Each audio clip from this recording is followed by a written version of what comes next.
এটা ডাঙৰ খবৰ ৰাজ্যৰ ৰাজনীতিৰ বাবে এটা অতি গুৰুত্বপূৰ্ণ খবৰ যে সাংসদ ৰকিবুল হুছেইন আৰু পুত্ৰক আক্ৰমণ কৰা হৈছে ৰাজপথত প্ৰহাৰ কৰা হৈছে সাংসদ ৰকিবুল হুছেইন আৰু পুত্ৰ তানজিল হুছেইনক নিৰাপত্তাৰক্ষীকো আক্ৰমণ কৰা হৈছে এই মুহূৰ্তত এটা অতি ডাঙৰ খবৰ আমি আপোনালোকৰ বাবে লৈ আহিছো নমস্কাৰ স্বাগতম জনাইছো মই মৃদু পৱনে মোৰ সৈতে আছে জুনা কংকন আৰু এই মুহূৰ্তত ৰাজ্যৰ ৰাজনীতিৰ এটা অতি ডাঙৰ খবৰ লৈ আহিছো যে লুপহীৰ ৰাজপথত প্ৰহাৰ কৰা হৈছে সাংসদ ৰকিবুল হুছেইন আৰু পুত্ৰ তানজিল হুছেইনক এখন সভাত অংশগ্ৰহণ কৰিবলৈ যোৱাৰ সময়তে একাংশ দুষ্কৃতিকাৰীয়ে মুখত কোলা কাপোৰ বান্ধি আহি প্ৰহাৰ কৰিছে ৰকিবুল হুছেইন আৰু পুত্ৰ তানজিল হুছেইনক সমান্তৰালকৈ প্ৰহাৰ কৰা হৈছে ৰকিবুল হুছেইনৰ দেহৰক্ষীকো আৰু গুলি কুটাই কোনোমতে দেহৰক্ষীয়ে এই দুষ্কৃতিকাৰীৰ কবলৰ পৰা ৰক্ষা কৰিছে ৰকিবুল হুছেইনক সেই দৃশ্য বন্দী হৈছে কেমেৰাত এক চাঞ্চল্যকৰ দৃশ্য এক চাঞ্চল্যকৰ ঘটনা কিদৰে ৰাজপথত আক্ৰমণ ৰকিবুল হুছেইন আৰু প্ৰাক্তন মন্ত্ৰীজনক এনেদৰে আক্ৰমণ কৰা ঘটনাক লৈ এতিয়া তীব্ৰ প্ৰতিক্ৰিয়াৰ সৃষ্টি হৈছে সমগ্ৰ ৰাজ্যতে জুনা এক নিশ্চয়কৈ এক অতি গুৰুত্বপূৰ্ণ ঘটনা যে কিদৰে এগৰাকী সাংসদ তথা প্ৰাক্তন মন্ত্ৰীক এইদৰে ৰাজপথত প্ৰহাৰ কৰা হৈছে যি ঘটনা এতিয়া কেমেৰাত বন্দী হৈছে চৌদিশে চাঞ্চল্যৰ সৃষ্টি হৈছে হয় মই ক'ব লাগিব এই সমগ্ৰ বিষয়টোৱে সংসদীয় ৰাজনীতিৰ কথাই কওঁ বা বিভিন্ন ধৰণৰ বৰ্তমান সময়ৰ ৰাজনৈতিক বাতাবৰণৰ কথাই কওঁ এই বাতাবৰণৰ সমান্তৰালকৈ এই সময়ত চৰ্চিত বিষয়টো হৈছে যে ৰকিবুল হুছেইনক প্ৰহাৰ কৰা হৈছে ৰকিবুল হুছেইনক প্ৰহাৰ কৰাই হওক বা যিকোনো এজন মানুহক প্ৰহাৰ কৰাই হওক যাকেই যেনে ধৰণে প্ৰহাৰ কৰা হওক ৰাজপথত এগৰাকী মানুহক মৰা হৈছে প্ৰথম চৰ্তটো হৈছে যে ৰাজপথত এগৰাকী মানুহক মৰা হৈছে তেওঁৰ কাৰণে সুৰক্ষাৰ ব্যৱস্থা আছিল সুৰক্ষা কৰ্মী আছিল লগত থকাৰ পিছত এনেদৰে প্ৰহিত হ'ব লগা হৈছে আমি ভিডিঅ'টো আপোনালোকক দেখুৱাবলৈ বিচাৰিছো এই মুহূৰ্তত যদি আমি স্ক্ৰীণত আমি দেখুৱাই আছো এই দৃশ্যটো আপুনি মন কৰক নিশ্চয় হেলমেট পিন্ধা এই লোকজনে আছিলে নীলা হেলমেট পৰিহিত লোকজন আছিলে ৰকিবুল হুছেইন আমি পুনৰ দেখুৱাব খুজিছো এইজন ৰকিবুল হুছেইন আৰু পুত্ৰ তানজিল হুছেইন এনেদৰে দুই গৈছিলে আৰু আটাইতকৈ জুনা উল্লেখনীয় কথাটো হৈছে যে চামগুৰি বিগত উপ নিৰ্বাচনৰ সময়ৰ পৰা দেখা গৈছে যে চামগুৰিত ব্যাপক হাৰত হিংসা জৰ্জৰ পৰিস্থিতিৰ সৃষ্টি হৈছিলে ব্যাপক হিংসাত্মক ঘটনাৰ সৃষ্টি হৈছিলে আৰু ৰকিবুল হুছেইন বাহিনীৰ গাড়ীৰ ওপৰত চলিছিল তীব্ৰ আক্ৰমণ ৰকিবুল হুছেইন বাহিনীৰ ইখনৰ পিছত সিখন গাড়ীৰ গ্লাছ ভাঙি পেলোৱা হৈছিল আক্ৰমণ চলিছিল আৰু হয়তো সেই নিৰ্বাচনৰ সময়ৰ যি ভয় সেই ভয় এতিয়াও ৰকিবুল হুছেইন আৰু পুত্ৰৰ অন্তৰৰ পৰা যোৱা নাছিল সেইবাবে হয়তো আজি বাইকত আহিছিল কাৰণ সচৰাচৰ দেখিবলৈ পোৱা যায় যে তেওঁলোকে গাড়ী লৈ কোনোবা সভাত অংশগ্ৰহণ কৰিবলৈ যায় আৰু গুণাবাৰীত যিহেতু সভাখন অনুষ্ঠিত হৈছিল পুত্ৰৰ সৈতে একেলগে গৈছিল আৰু আপুনি যদি ভিডিঅ'টো ভালদৰে লক্ষ্য কৰে তেতিয়াহ'লে দেখিব বহু কেইজনৰ গায়ে মুখে কাপোৰ আছিল যদিও উন্মুক্তভাৱে দুই তিনিজন কিন্তু ঘূৰি আছিল যিয়ে ক্ৰিকেট বেটখন হাতত লৈছে ক্ৰিকেট বেটখনৰ প্ৰহাৰ কৰিছে ৰকিবুল হুছেইনক কোবটো মৰাৰ পিছতো কিন্তু তেওঁ নিখংকুচে সেইখিনিৰ পৰা পলাই যাবলৈ সক্ষম হৈছে আৰু গোটেই বিষয়টো যদি আপুনি লক্ষ্য কৰে তেতিয়াহ'লে দেখিব নিৰাপত্তাৰক্ষীকো কোবাইছে কিন্তু সেই বেটেৰে নিশ্চয়কৈ নিৰাপত্তাৰক্ষীক ইয়াত প্ৰহাৰ কৰা হৈছে এয়া ক্ৰিকেটৰ বেট এনেদৰে ক্ৰিকেটৰ বেটেৰে প্ৰহাৰ কৰিছে কি এক ভয়ংকৰ পৰিৱেশ যদি এগৰাকী জনপ্ৰতিনিধিৰ এনে অৱস্থা হয় ৰাজপথত যদি এগৰাকী জনপ্ৰতিনিধিৰ এনে অৱস্থা হয় তেতিয়াহ'লে সাধাৰণ ৰাইজৰ কি হ'ব দেশৰক্ষী থকা অৱস্থাত এনেদৰে এতিয়া আক্ৰমণ সংঘটিত হৈছে এইগৰাকী কংগ্ৰেছ সাংসদ ধুবুৰীৰ সাংসদ ৰকিবুল হুছেইনৰ ওপৰত আৰু নিজৰ গৃহ জিলাতে এনেদৰে আক্ৰমণৰ বলি হৈছে সাংসদ ৰকিবুল হুছেইন আমি পূৰ্বৰে পৰা দেখি আহিছিলো যে চামগুৰি নিৰ্বাচনৰ সময়ত কিদৰে ব্যাপক হিংসাজৰ্জৰ পৰিস্থিতিৰ সৃষ্টি হৈছিল আৰু কিদৰে এনে হিংসাজৰ্জৰ পৰিৱেশৰ মাজতে প্ৰাণ হেৰুৱাবলগীয়া হৈছিল সাধাৰণ দলৰ তৃণমূল কৰ্মীয়ে একাংশ বিজেপি কৰ্মীয়ে তাত প্ৰাণ হেৰুৱাবলগীয়া হৈছিল আৰু তাৰ সমান্তৰালকৈ কিন্তু ইটো দলে সিটো দলৰ বিৰুদ্ধে আক্ৰমণৰ অভিযোগ প্ৰতি অভিযোগ অব্যাহত ৰাখিছিল কিন্তু আজিৰ এই যি ঘটনা আৰু এই ঘটনাৰ এটা কথা ক'ব লাগিব যে নুৰুল হুদা বিধায়ক ৰূপহীয়া সমষ্টিৰ বিধায়ক নুৰুল হুদাও কিন্তু এই ঘটনাস্থলীত উপস্থিত আছিল নুৰুল হুদাও গৈছিল আৰু তেওঁলোকৰ ওপৰত এনেদৰে অতৰ্কিত আক্ৰমণ চলিছিল আৰু এই গোটেই বিষয়বস্তুটো যদি লক্ষ্য কৰে তেতিয়াহ'লে দেখিব যিটো অসহিষ্ণুতাৰ প্ৰসংগটো যিকোনো ধৰণে বৰ্তমান সময়ত দেখিবলৈ পোৱা যায় ৰাজনৈতিক বৈষম্য থাকিব পাৰে মানুহৰ মাজত ৰাজনৈতিক বিভিন্ন কথা বতৰা থাকিব পাৰে কিন্তু কোনোবা এজন মানুহক এইদৰে ৰাজপথত প্ৰহাৰ কৰা এইটো কিমান ধৰণৰ সমীচীন ঘটনা বা এইটো কিমান ধৰণে গ্ৰহণযোগ্য ঘটনা এই সময়ত কিন্তু প্ৰশ্ন বাৰে বাৰে উঠিব আৰু আপুনি যদি গোটেই বিষয়বস্তুটোলৈ চাই আপুনি পূৰ্বতে উল্লেখ কৰিছে যে নিজৰ গৃহ জিলা এই ধৰণৰ ঘটনা ঘটিবলৈ পোৱাৰ অন্তৰালত কি ৰহস্য থাকিব পাৰে বা এইখিনি মানুহে তাত ভীতিগ্ৰস্ত কৰিবলৈ বা কাৰ নাম লৈ আচলতে ৰকিবুল হুছেইনক আক্ৰমণ কৰিছে সেইটোও কিন্তু লক্ষণীয় হ'ব নিশ্চয়কৈ এটা কথাত অভিযোগ উঠিছে এই সন্দৰ্ভত বিজেপিলে সন্দেহৰ আঙুলি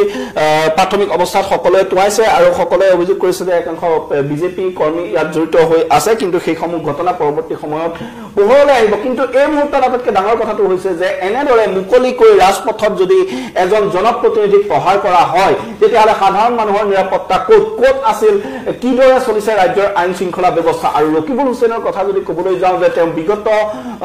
কংগ্ৰেছ চৰকাৰৰ আমলত তেওঁ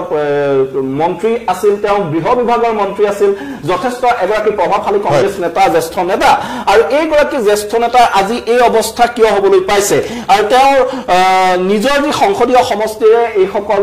লোক হয় এইসকল লোক তেওঁ সমষ্টিৰ দাঁতিকাষৰীয়া অঞ্চলৰ তেওঁ ঘৰৰ দাঁতিকাষৰীয়া অঞ্চলৰ এইসকল লোক আৰু এইসকল লোকৰ এনে উন্মাদ আক্ৰমণৰ কিয় বাৰে বাৰে বলি হ'বলগীয়া হৈছে ৰকিবুল হুছেইন নিৰ্বাচনৰ সময়তো আক্ৰমণৰ বলি হৈছিলে এতিয়া নিৰ্বাচন যোৱাৰ পিছতো এনেদৰে কি এক প্ৰকাৰ পৰিস্থিতিৰ সৃষ্টি হৈছে আৰু কিয় হৈছে এয়াও কিন্তু চিন্তনীয়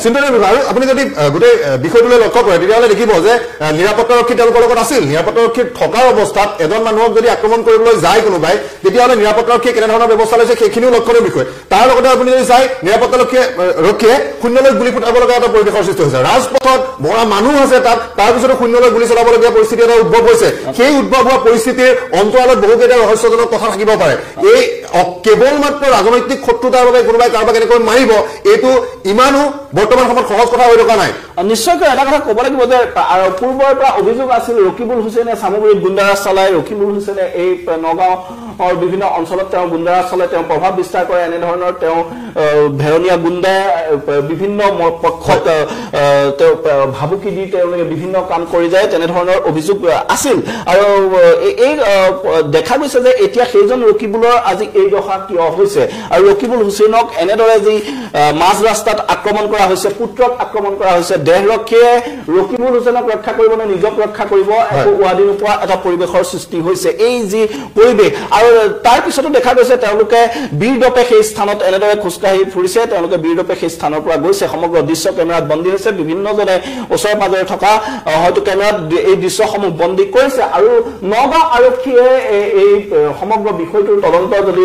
সুচাৰুৰূপে কৰে তেতিয়াহ'লে এই বিষয়টো স্পষ্ট হ'ব কিয় এনেদৰে ঘটনা সংঘটিত হ'বলৈ পালে কিন্তু ৰূপহীহাট সমষ্টিত এখন সভাত অংশগ্ৰহণ কৰিবলৈ যোৱাৰ সময়তে আজি এনেদৰে আক্ৰমণৰ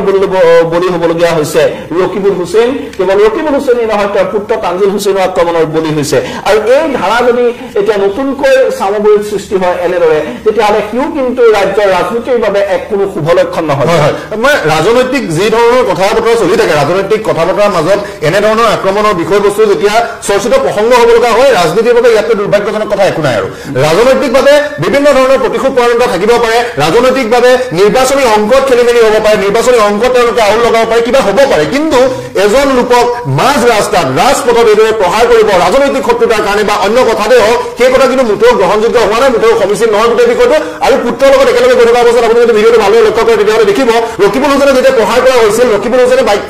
স্কুটিখন চলাই থকা অৱস্থাতে আছিলে ৰখাইছে তাৰপিছত তেওঁ প্ৰহাৰ কৰিছে প্ৰহাৰ কৰাৰ পিছতে ৰকিবুল হুছেইনৰ যিখন স্কুটি সেইখন স্কুটি বহুত দূৰলৈ চুচৰিও গৈছে পুত্ৰ পিছফালে আছিলেই পুত্ৰ পিছফালে থকা অৱস্থাত এইটো হৈছে লগতে তেওঁলোকৰ যি নিৰাপত্তাৰক্ষীয়ে বেকৰ কোব খাবলগীয়া হৈছে গতিকে এই পৰিস্থিতি সাধাৰণ মানুহৰ যি সুৰক্ষা এই সুৰক্ষাৰ প্ৰশ্নটো এতিয়া বাৰে বাৰে উঠিব নিশ্চয়কৈ আৰু এটা কথা ক'ব লাগিব যে এই আজিৰ এই যি ভিডিঅ' এই ভিডিঅ'য়ে প্ৰকৃততে সূচাইছে যে কেনেধৰণৰ এক বাতাবৰণ ৰাজ্যত সৃষ্টি হৈছে পূৰ্বে অভিযোগ আছিল এনেধৰণৰ ঘটনা ৰকিবুল হুছেইনে সংঘটিত কৰে ৰকিবুল হুছেইনৰ যি গুণ্ডা বাহিনী থাকে সেই গুণ্ডা বাহিনীয়ে এনেধৰণৰ ঘটনা সংঘটিত কৰে তেনেধৰণৰ অভিযোগ দীৰ্ঘদিনীয়া কিন্তু এতিয়া বিগত নিৰ্বাচনৰ সময়ৰ পৰা বাৰে বাৰে এতিয়া দেখা গৈছে যে এনেদৰে ৰকিবুল হুছেইন আক্ৰমণৰ বলি হৈছে আৰু সমগ্ৰ দৃশ্য কিন্তু বাৰে বাৰে কেমেৰাত বন্দী হৈছে আৰু এই দৃশ্যৰ পিছত এতিয়া নগাঁৱৰ আৰক্ষী অধীক্ষকে কি পদক্ষেপ গ্ৰহণ কৰিব যিহেতু এতিয়া বিধানসভাৰ বাজেট অধিৱেশন চলি আছে আৰু বিধানসভাৰ বাজেট অধিৱেশন চলি থকাৰ সময়তে নগাঁৱত এগৰাকী সাংসদক এনেদৰে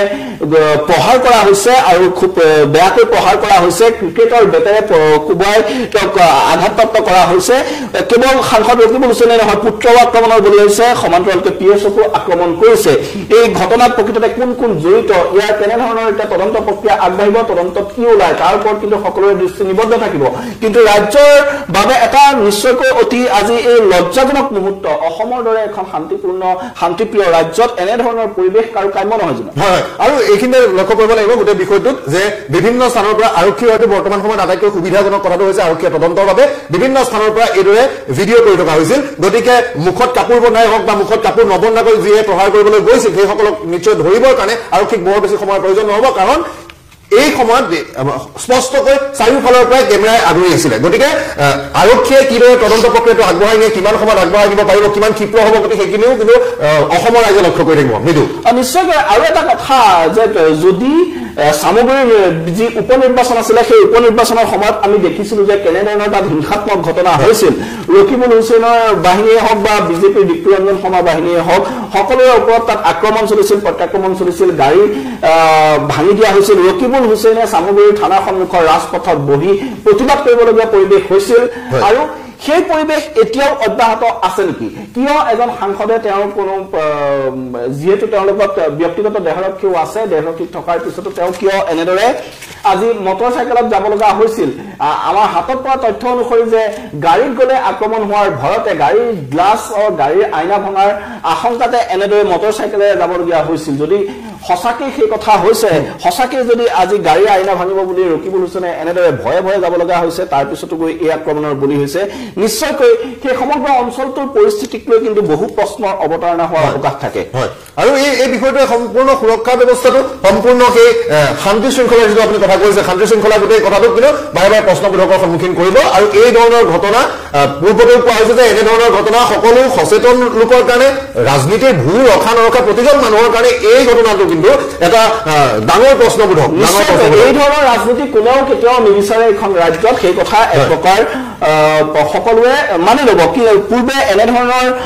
যি অভিযোগ আছিল মই বাৰে বাৰে কৈ আছো যে ৰকিবুল হুছেইনৰ বিৰুদ্ধে পূৰ্বে এনেধৰণৰ অভিযোগ আছিল ৰকিবুল হুছেইন নিৰ্বাচনত জয় হোৱাৰ পিছতো তেওঁ বিৰোধিতা কৰা লোকৰ ওপৰত আক্ৰমণ চলাৰো কিছু অভিযোগ আছে তেনেধৰণৰ অভিযোগ বহু সময় উত্থাপিত হৈ আছে সেইবোৰ প্ৰমাণ হোৱা নাই কিন্তু এতিয়া এই যি দৃশ্য দেখিবলৈ পোৱা গৈছে যে বাৰে বাৰে এনেদৰে ৰকিবুল হুছেইন আৰু পুত্ৰৰ ওপৰত আক্ৰমণ চলিছে এক প্ৰকাৰ হত্যাৰ চেষ্টা বুলিয়ে ক'ব লাগিব এই যি ঘটনা পোহৰলৈ আহিছে ইয়াৰ যিসমূহ দৃশ্য দেখা গৈছে ক্ৰিকেটৰ বেটেৰে যদি প্ৰহাৰ কৰা হয় তেতিয়াহ'লে কি পৰ্যায় হ'ব পাৰে দুৰ্বক্ৰমে আজি দুইজন ৰক্ষা কৰিছে কিছু আঘাত পালেও আৰু নিৰাপত্তাৰক্ষীয়ে শূন্যলৈ গুলীচালনা কৰিহে ৰক্ষা কৰিবলগীয়া হৈছে নিজকে আৰু সাংসদ ৰকিবুল হুছেইন তথা পুত্ৰক এই যি উন্মাদনা কিন্তু কাৰো কাম্য নহয় এই উন্মাদনাই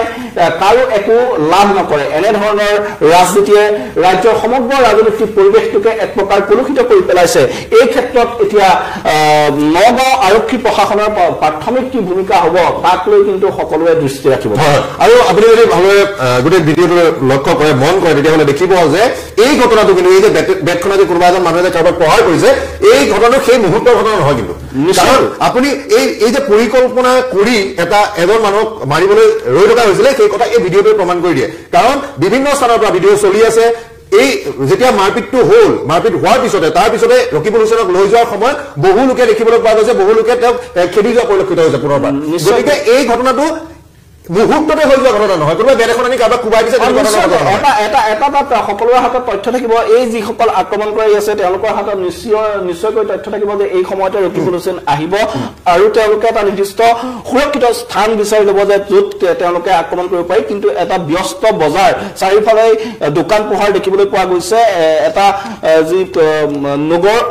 অঞ্চল যেনেই লাগিছে এই ভিডিঅ'ত আৰু সেই স্থানত এনেদৰে ৰাজপথত প্ৰহাৰ কৰা হৈছে এগৰাকী সাংসদক এগৰাকী প্ৰাক্তন মন্ত্ৰীক তথা তেওঁৰ পুত্ৰক আৰু আৰক্ষীও আক্ৰমণৰ বলি হৈছে জনপ্ৰতিনিধিও আক্ৰমণৰ বলি হৈছে এই ঘটনাই ৰাজ্যৰ আইন শৃংখলা কেনেদৰে চলিছে তাক লৈ কিন্তু বহুত প্ৰশ্ন উত্থাপন কৰিছে জনা হয় আৰু এই সমগ্ৰ বিষয়টো এতিয়া আৰক্ষীৰ হাতলৈ নিশ্চয় গৈছে আৰক্ষীয়ে ইয়াৰ ওপৰত তদন্ত কৰিব আৰক্ষীৰ বাবে আমি পূৰ্বতেও কৈছো যে আৰক্ষীৰ বাবে তদন্ত প্ৰক্ৰিয়া আগবঢ়াবৰ কাৰণে এই যিসমূহ ভিডিঅ' আছে বিভিন্ন স্থানৰ পৰা কৰি থকা ভিডিঅ'সমূহে জ্বলন্ত এটা প্ৰমাণ আৰু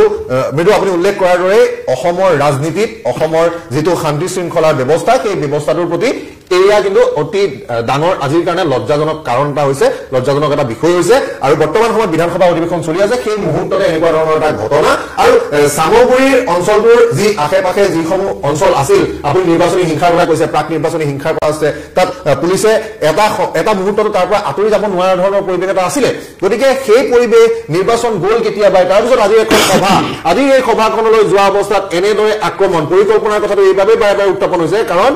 গাড়ীত নাযায়, আজি স্কুটাৰ লৈ পেলাই যাব, স্কুটি লৈ যাব, সেই কথাও কিন্তু পৰিকল্পনা কৰোঁতাই জানে। আৰু নিশ্চয়কৈ আৰু এটা কথা ক'ব লাগিব যে এই ক্ষেত্ৰত আমি যদি চাওঁ যে আৰক্ষীৰ ভূমিকা যথেষ্ট সন্দেহজনক। চামগুৰিত যি নিৰ্বাচনী হিংসা হ'ল, সেই নিৰ্বাচনী হিংসাৰ সময়ত দুই পক্ষই বিভিন্ন ধৰণৰ গোচৰ ৰুজু কৰিলে, ইটো কংগ্ৰেছী পক্ষইও গোচৰ ৰুজু কৰিলে, বিজেপি পক্ষইও গোচৰ ৰুজু কৰিলে, সকলো ভিডিঅ' ফুটেজ থাকিল, কেনেদৰে আক্ৰমণ হ'ল, কাৰ ঘৰত গৈ নিশা কেনেদৰে তাত ভাবুকি প্ৰদান কৰা হ'ল, সকলো ভিডিঅ' ফুটেজ থকাৰ পিছতো কিন্তু সেই যিসমূহ গোচৰ ৰুজু হৈছিলে সেই গোচৰসমূহৰ তদন্ত প্ৰক্ৰিয়া চলা বুলি আমি আজিলৈকে কোনো ধৰণৰ তথ্য লাভ নকৰিলো বা সেই তদন্তসমূহ নচলিলে। সেইবাবে এনেধৰণৰ যিখিনি সাধাৰণ লোক হয়তো ৰকিবুল হুছেইনৰ আগত সংঘটিত হৈ যোৱা কিছু ঘটনাৰ বাবে তেওঁলোকৰ মাজত খুব থাকিব পাৰে, কিন্তু এনেধৰণৰ ঘটনা কেতিয়াও কোনেও সমৰ্থন কৰিব নোৱাৰে। আৰু তাৰ বাবে যেতিয়া আৰক্ষীৰ সমগ্ৰ ব্যৱস্থাটোৱে দেখে যে আৰক্ষী ব্যৱস্থাটোৱে যদি ভালদৰে এই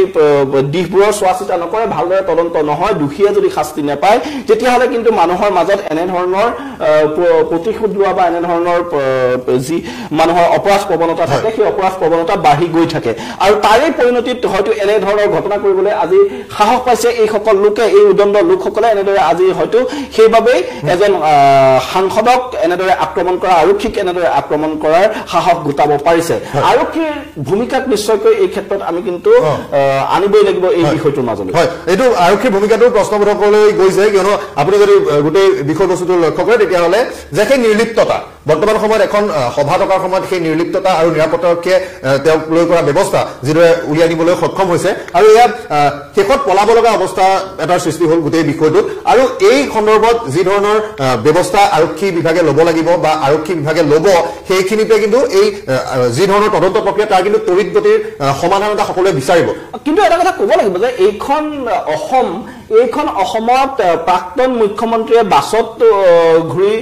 তেওঁ কাৰ্য সম্পাদন কৰিছিল। এইখন অসমত এগৰাকী জনপ্ৰতিনিধিয়ে এতিয়া এনেদৰে ওলাই আহিব নোৱাৰা পৰিৱেশটো কিন্তু কোনেও গ্ৰহণ কৰিব নোৱাৰে। এজন জনপ্ৰতিনিধি তেওঁ গাড়ীতে আহক বা বাইকতে আহক বা খোজকাঢ়িয়ে আহক, তেওঁ যদি জনপ্ৰতিনিধিজনেই নিৰ্দিষ্ট জেগালৈ ভালদৰে যাব নোৱাৰে, তেতিয়াহ'লে সাধাৰণ মানুহৰ কি হ'ব কাইলৈ? আৰু সেইদৰে কিছু ঘটনাটো শেহতীয়াকৈ অপৰাধমূলক ঘটনাৰ যি বৃদ্ধিৰ হাৰ, সেয়ে ৰাজ্যৰ সমগ্ৰ ব্যৱস্থাটোক লৈ সন্দেহৰ আঙুলি তুলি আছে। তাৰ মাজত যেতিয়া এজন লোকক এনেদৰে এজন সাংসদ এনেদৰে পঢ়িত হয়, তেতিয়াহ'লে বাকীবোৰ ৰাইজলে আৰু কি থাকিল? কাৰণ এইটো কথা আমি ক'ব নোৱাৰো যে সাংসদজনে বাইকত আহিছিল বাবে আক্ৰমণ হ'ল, সাংসদজনে গাড়ীত আহিব লাগিছিল। আৰু যদি সাংসদ মন্ত্ৰী বিধায়কে কনভয় লৈ ঘূৰিব লাগে, তেওঁলোকে সাধাৰণ মানুহতকে কি পৃথক? তেওঁলোকতো সাধাৰণ জনতাৰ তেওঁলোক প্ৰতিনিধি, আৰু জনতাৰ প্ৰতিনিধিজনেই যদি মুক্ত মনে অহা যোৱা কৰিব নোৱাৰে, তেতিয়াহ'লে জনতাই কি কৰিব? এইসমূহ কিন্তু বিষয় যথেষ্ট উদ্বেগজনক। আৰু ৰাজনৈতিক ক্ষোভ, আমি পূৰ্বতে কৈছো যে ৰাজনৈতিক ক্ষোভ থাকিব, ৰাজনৈতিক প্ৰতিশোধ পৰায়ণতা থাকিব, কিন্তু সেয়া নিৰ্বাচনী অংকৰ মাজত সমাধান হ'লে কোনেও একো প্ৰশ্ন কৰিব লগা নাথাকে। কিন্তু বৰ্তমান সময়ত যি ধৰণৰ ঘটনা সংঘটিত হ'ল, এয়া ৰাজনৈতিক ক্ষোভেই হয় নে এয়া পৰিকল্পিতভাৱে কাৰোবাক মান হানি কৰাৰ চেষ্টা বা কাৰোবাক কোনোবা এটা পক্ষক এই যে মুখা পিন্ধি কোনোবা আহিলে কোনোবা এটা পক্ষক হেয় প্ৰতিপন্ন কৰাৰ চেষ্টা, সেয়া সময়ত লক্ষণীয় হ'ব। কিন্তু আমি পূৰ্বতেও কৈছো যে এগৰাকী সাংসদ অভিলেখ সংখ্যক ভোটত জিকিছিল, কিন্তু অভিলেখ সংখ্যক ভোটত জিকা এজন সাংসদ আজি এনেদৰে পঢ়িত হ'ব লগা ঘটনা, এয়া যিটো বৰ্তমান সময়ৰ শান্তি শৃংখলাৰ পৰিস্থিতি, বৰ্তমান সময়ৰ ৰাজনীতিৰ পৰিস্থিতি, সেই ৰাজনীতিৰ পৰিস্থিতিক কিন্তু কলুষিত কৰা এটা অৱস্থালৈ ৰূপান্তৰিত হ'ল। আৰক্ষী প্ৰশাসনে কি ব্যৱস্থা লয় সেয়া অসমবাসীয়ে নজৰত ৰাখিব। ইয়াৰ পিছত ৰকিবুল হুছেইনে কি ধৰণৰ প্ৰতিক্ৰিয়া আগবঢ়ায়, ইতিমধ্যে তেওঁ সামাজিক মাধ্যমযোগে কিছু মন্তব্য আগবঢ়াইছে, সেয়াও কিন্তু লক্ষণীয় হ'ব। আৰু কোন পক্ষ জড়িত হৈ আছে ইয়াত, কোন পক্ষই কাক টাৰ্গেট কৰি এই ধৰণৰ ঘটনা সংঘটিত কৰিলে, সেয়া কিন্তু ঠিক যে এই সমগ্ৰ যি ঘটনা সংঘটিত হৈছে, এই ঘটনাটো এটা পূৰ্ব পৰিকল্পিত ঘটনা, পৰিকল্পনা অনুসৰিয়ে এই সমগ্ৰ ঘটনা কৰা হৈছে। কিন্তু এই যি সাংসদ ৰকিবুল হুছেইনক আক্ৰমণৰ যি পৰিকল্পনা, এই পৰিকল্পনাৰ আঁৰত কোন শক্তি ইয়াত জড়িত হৈ আছে, সঁচাকৈ ইয়াত শাসকীয় পক্ষ জড়িত হৈ আছে নেকি নে ইয়াত কোনো ব্যক্তিগত আখেজো থাকিব পাৰে ইয়াত কেনেধৰণে এই ঘটনা সংঘটিত হ'ল সেই কথা কোৱা এই মুহূৰ্তত জটিল কিন্তু আজিৰ এই যি ঘটনা এই ঘটনাই কিন্তু ৰাজ্যৰ সাম্প্ৰতিক যি আমাৰ সমাজখনৰ অৱক্ষয়ৰ স্বৰূপটো জল পটপটকৈ প্ৰকাশ কৰি দিছে এই ঘটনাৰ পিছত এতিয়া ৰাজ্য চৰকাৰখনে কি ব্যৱস্থা লয় অসম আৰক্ষীয়ে কি ব্যৱস্থা লয় তাৰ ওপৰত দৃষ্টি সকলোৰে নিবদ্ধ থাকিব আৰু ইতিমধ্যে প্ৰতিক্ৰিয়া প্ৰকাশ কৰিছে ৰকিবুল হুছেইনে আৰু এই সমগ্ৰ বিষয়টোক লৈ কেনেধৰণৰ পৰৱৰ্তী সময়ত আপডেটছ আহে আমি প্ৰতি মুহূৰ্তৰ খবৰ আপোনালোকক জনাই দিবলৈ চেষ্টা কৰিম এই মুহূৰ্তত বিদায় লৈছো মই মৃদু পৱনে ধন্যবাদ জনা ধন্যবাদ